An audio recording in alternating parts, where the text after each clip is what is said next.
নিঠৰ বহাগ শূন্য বসন্ত উকা বহাগ উৰুঙা বহাগ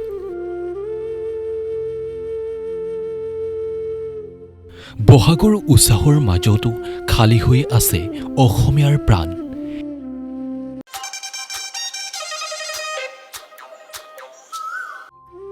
এনে বহাগ আগে কেতিয়াও অহা নাছিল য'ত জুবিন নাছিল।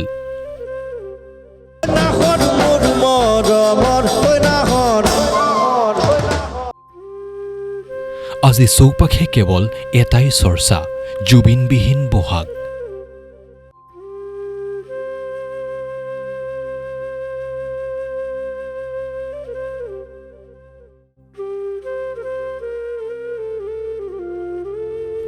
বহাগৰ উমাল বতাহজাকৰ মাজতো যেন এইবাৰ ক'ৰবাত উকা উকা ভাৱ, উৰুঙা উৰুঙা মন। কোনোৱে মন খুলি আনন্দ কৰিব পৰা নাই, উৎফুল্লিত হ'ব পৰা নাই। বিহুৰ ঢোল পেঁপা কুলি কেতেকীৰ মাততকৈও অসমীয়াৰ বুকুত গুঞ্জৰিত হৈছে এটা নাম, জুবিন গাৰ্গ। জুবিনৰ অবিহনে বিহুৰ যেন সেই মাদকতাই নাই।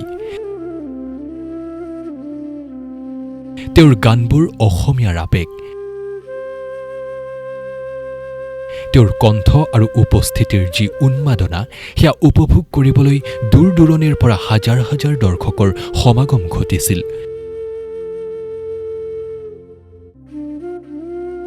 জুবিনৰ এই অনুপস্থিতিয়ে কেৱল অনুৰাগীসকলক মৰ্মাহত কৰাই নহয়, বৰঞ্চ সমগ্ৰ শিল্পী সমাজতো এক বিৰূপ প্ৰভাৱ পেলাইছে।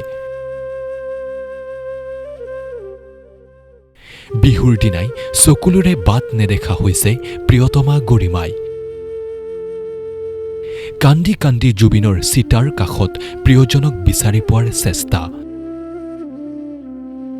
হাতত নাহৰ ফুল লৈ মুগাৰ সাজযোৰ পিন্ধি প্ৰিয় গোল্ডীৰ কাষত গৰিমা।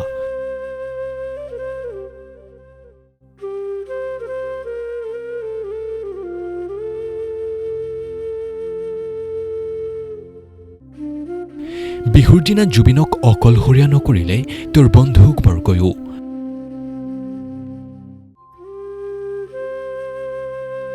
জুবিন গাৰ্গ অবিহনে কেনেকৈ অনুষ্ঠান কৰিম ভয় লাগি আছে।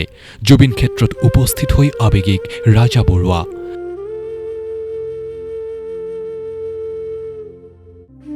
এতিয়া আমি মাত মাতি লাভ নাই আচলতে। ইয়াতে যিহেতু আদালতত আছে, এখন চাৰ্জশ্বিট দিয়াৰ পিছত সকলোৱে কথাবিলাক জানে, বুজি পায়। মই বেলেগে কোৱাৰ কোনো প্ৰয়োজন নাই আচলতে। কিন্তু এতিয়া ফাষ্ট ট্ৰেক দিয়াৰ পিছত অলপ গতিত লৈছে যেন লাগিছে। আমি সদায় যাব পৰা নাই যদি মাজে মাজে গৈ আছোঁ। গতিকে মুঠতে আশাবাদী, আশাৰে ৰৈ আছোঁ আৰু কিবা এটা হ'ব বুলি, ভাল ফল পাম বুলি আশা কৰিছোঁ।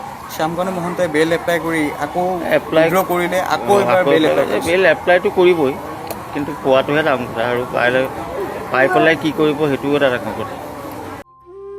আমাৰ কাৰণে সকলো ৰজা নোহোৱা দেশ হৈ পৰিছে। জুবিনে ন্যায় পাব লাগিব, তাত 1% কম্প্ৰমাইজ কৰা নহ'ব। মন্তব্য জুবিন বন্ধু পাৰ্থপ্ৰতিম গোস্বামীৰ। জুবিনৰ লগত একো প্লেন নাথাকে, একোৱে প্লেন নাথাকে। সন্ধিয়া খালি এটা মেছেজ এটা জানো, আজি অমুক জেগাত প্ৰগ্ৰেম 7টা বজাত বা 9টাত গৈ পাবি, সেইটোৱে আমাৰ প্লেন থাকে। বাকী কোনো একো নাথাকে। চ' আৰু জুবিন গাৰ্গে একো বস্তু প্লেন কৰি পেলাই বিহু প্ৰগ্ৰেম কেতিয়াও কৰা নাছিল। প্লেন কৰি কি গান গাম কেতিয়াও কৰা নাছিল। আৰু প্লেন কৰিব কেনে 30,000 গানৰ কোনটো চিন্তা কৰিব, কোনটো গাম আজি। চ' আমি ষ্টেজতহে গম পাইছিলোঁ, এতিয়া ফটকৈ কৈ দিয়ে এইটো গানতে বহুদিন কৰা নাই।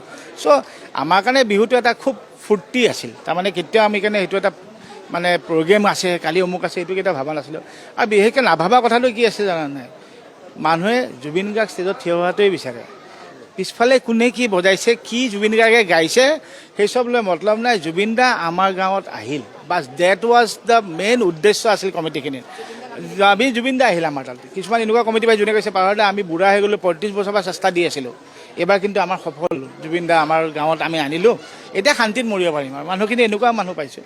চ' আমাৰ কাৰণে সেইটো একো এটা ডাঙৰ কথা নাছিল। কিন্তু এইবাৰহে হ'ব তাৰমানে। এতিয়া জুবিনবিহীন আমি যিটো এতিয়া জুবিনৰ লগত থকা আমি যিমানখিনি মিউজিচিয়ান আছোঁ, আমাৰহে বহুত প্ৰেছাৰ হৈছে। কাৰণ আমি যিহেতু লাষ্ট পইণ্টত ভাবি পেলাই ক'লোঁ যে আমি জুবিনৰ লেগেচিখিনি জীয়াই ৰাখিম, সেনেকৈ যন্ত্ৰ আৰম্ভ হ'ল।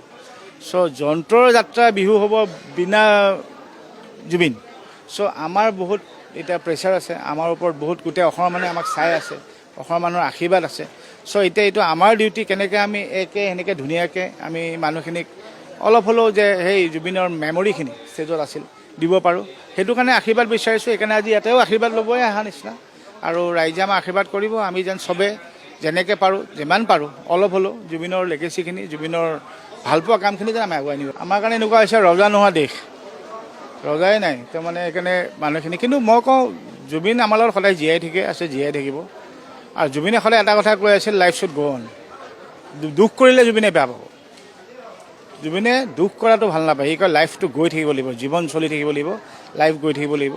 চ' এইটো আমাৰ ডিউটি, আমাৰ কৰ্তব্য। প্ৰত্যেকজন মানুহৰ, অসমৰ মানুহৰ যোনে যেনেকৈ পাৰিছে, কোনোবাই আমাৰ নেচাৰৰ লগত পাৰিছে, কোনোবাই মিউজিকৰ লগত পাৰিছে, কোনোবাই চিনেমাৰ লগত পাৰিছে, চবে নিজৰ ডিউটিখিনি কৰি থাকিলে আমাৰ এনেকৈ চব বস্তু জুবিনে ভাল পাব। যদি আমি চবে আগবঢ়াই লৈ গৈ থাকোঁ, তাতকৈ বোধহয় হেপী আৰু জুবিন নাথাকে। আৰু সি যিহেতু আমাৰ লগত থাকিব, সদায় চাই আছে।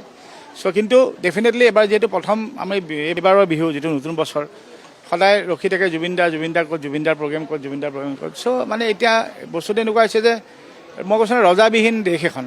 চ' কাৰণে হুদুমুদু হৈছে, মানুহখিনিও পাজি লৈছে, দুখ হৈছে। কিন্তু তাৰ মাজেদি আমিও সেই জুবিনৰ লগত থাকি, জুবিন আমাৰ লগত আছে বুলি আমি জুবিনৰ ভালপোৱা কামখিনি আগবাঢ়ি গৈ ইয়াতে প্ৰাৰ্থনা জনাইছোঁ জুবিনদাই যাতে আমাক সদায় আশীৰ্বাদ জনাই থাকে। গৰু বিহুৰ দিনটোত প্ৰিয় গল্ডিদাৰ ওচৰত জুবলি বৰুৱা। জুবিনবিহীন প্ৰথমটো বহাগত অশ্ৰুসিক্ত নয়নেৰে জনালে শ্ৰদ্ধাঞ্জলি।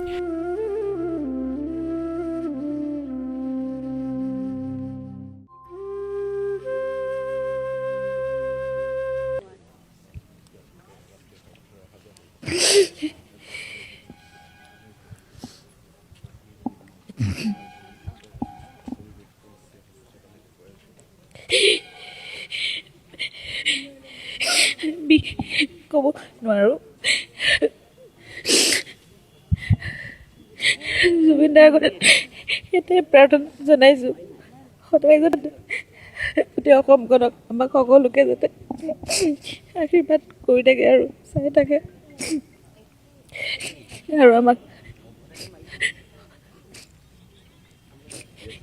ঠিক সঠিক পথত আগুৱাই যোৱাত যাতে আশীৰ্বাদ কৰে। প্ৰতিটো বহাগতেই উলহ মালহেৰে ভৰি পৰা পূৰ্বৰ ঘৰখনলৈ আজি মনত পৰিছে জুবিন ভগ্নী পামী বৰঠাকুৰৰ। মৰমৰ গল্ডিদাক স্মৰণ কৰিলে পামীয়ে।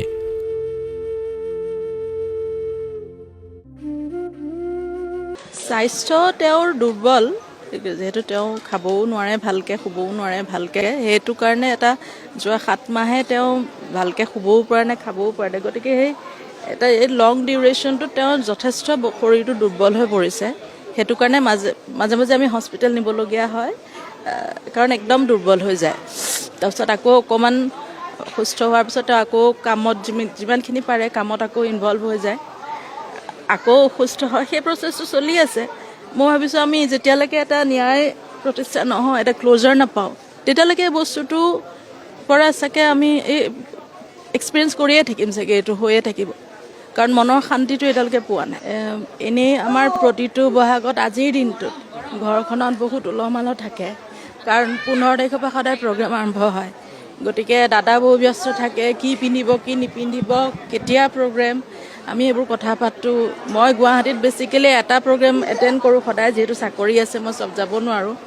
কোনটোত যাম, দাদাই কয় অমুকত যাব নালাগে, বহুত মানুহ হয়, অমুকত যাবি, এনেকৈ সিয়ে ছাজেষ্ট কৰে, তাত যাবি মানুহ কম, যাবলৈ সুবিধা। সেই বস্তুবিলাকৰ সলনি আজি আমি যোনটো পৰিস্থিতি আমি ফেচ কৰিছোঁ, এই পৰিস্থিতিৰ কাৰণে যোনকেইটা কালপ্ৰিট সেই কালপ্ৰিটকেইটাক মানে কোনো পধ্যে সাৰি যাব নালাগে, আৰু মেক্সিমাম পচিবল পানিছমেণ্ট তেওঁলোকে পাব লাগে। আদালতক এভিডেঞ্চ লাগে, সেইমতে তেওঁলোকে জাষ্টিছটো কৰিব। কিন্তু আমাৰ মনত আমিতো দেখিছোঁ, বুজিছোঁ, তাৰ পৰা আমি গম পাইছোঁ কোন কোন হয় নাই কালপ্ৰিট। গতিকে আমাৰ মনত আমি মনৰ পৰা তেওঁলোকক পানিছমেণ্ট দিয়াটোৱে আমি প্ৰাৰ্থনা কৰি আছোঁ, হয়নে? আৰু এটা কথা মানে মই ক'ব খোজোঁ যে ইমান দিনে জুবিন গাৰ্গ ৰাইজৰ কণ্ঠ হৈ আছিলে, ৰাইজৰ যিকোনো প্ৰব্লেম বা যিকোনো সময় পৰিস্থিতিত সকলোতে জুবিন গাৰ্গ ৰাইজৰ কণ্ঠ হৈ আছিলে। এইটো বহাগ য'ত আজিৰ পৰা আৰু জুবিন গাৰ্গক আমি নাপাওঁ, মই ভাবোঁ এতিয়াৰ পৰা ৰাইজ জুবিন গাৰ্গৰ কণ্ঠ হওক, সেইটো সংকল্প লওক সকলোৱে, হয়নে?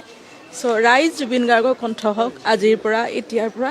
সেই সংকল্পটো খুব জৰুৰী, নহ'লে কিন্তু ন্যায় প্ৰতিষ্ঠা হ'বলৈও সেইটো জৰুৰী আৰু সমাজখন সুস্থভাৱে চলিবলৈও সেইটো জৰুৰী। গতিকে সেইটো সংকল্পবদ্ধ হোৱাটোৱে আমাৰ কাৰণে দৰকাৰ যে ৰাইজ এতিয়া জুবিন গাৰ্গৰ কণ্ঠ। জুবিন গাৰ্গবিহীন প্ৰথমটো বহাগ বিহু পাতিছে এইবাৰ অসমীয়াই। বুকুত শোকৰ শিল বান্ধি বহাগ বিহু পাতিব লগা হৈছে অসমীয়াই। মুঠৰ ওপৰত জুবিনবিহীনতাত উৰুঙা হৈ ৰ'ব এইবাৰৰ বহাগ।